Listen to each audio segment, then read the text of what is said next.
690 টাকার সরকারি এলপিজি বেসরকারি সিলিন্ডারে বোতলজাত করে 1400 থেকে 1500 টাকায় বিক্রির অভিযোগে বাংলাদেশ পেট্রোলিয়াম কর্পোরেশনের অভিযান চালিয়েছে দুর্নীতি দমন কমিশন। গতকাল মঙ্গলবার সংস্থাটির সরকারি পরিচালক মোহাম্মদ রাসু আহমেদ, তানসির আহমেদ ও আনোয়ার হোসেনের নেতৃত্বে এ অভিযান পরিচালনা করা হয়।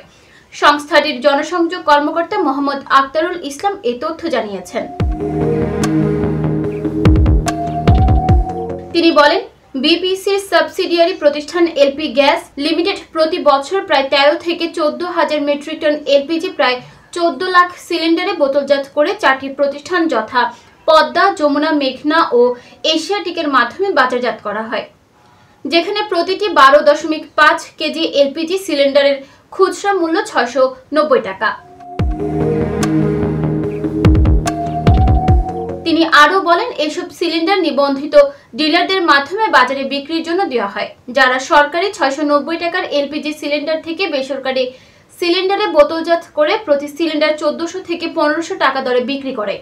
অভিযানে একজন ডিলার কর্তৃক 10 থেকে 15 জন ডিলারের অথরাইজেশন নিয়ে একাই বরাদ্দকৃত গ্যাস উত্তোলন ও অধিক মূল্যে বিক্রয়ের তথ্য পায় দুদক টিম। মোহাম্মদ আক্তারুল ইসলাম বলেন, সার্বিক বিবেচনায় মেয়াদ উত্তীর্ণ লাইসেন্স ও ভুয়া লাইসেন্স ব্যবহার করে সরকারি গ্যাস উত্তোলন ও সরবরাহ করা হচ্ছে এমনটি টিমের নিকট পরিলক্ষিত হয়, যাতে এলপি গ্যাস লিমিটেড, বিপিসি ও সরবরাহকারী প্রতিষ্ঠানের দায়িত্বে ব্যাপক অবহেলা ও তদারকির অভাব রয়েছে। এই কর্মকর্তা বলেন, এই প্রক্রিয়ায় অসাধুভাবে সরকারি গ্যাস অধিক মূল্যে বিক্রয় করে অর্থ আত্মসাৎ করা হচ্ছে মর্মে প্রাথমিক তথ্য প্রমাণ প্রাপ্তির পরিপ্রেক্ষিতে টিম এই অনিয়ম ও দুর্নীতি বিষয়ে কমিশনের পরবর্তী সিদ্ধান্তে পূর্ণাঙ্গ প্রতিবেদন দাখিল করবে। নিউজ ডেস্ক, চট্টগ্রাম সময়।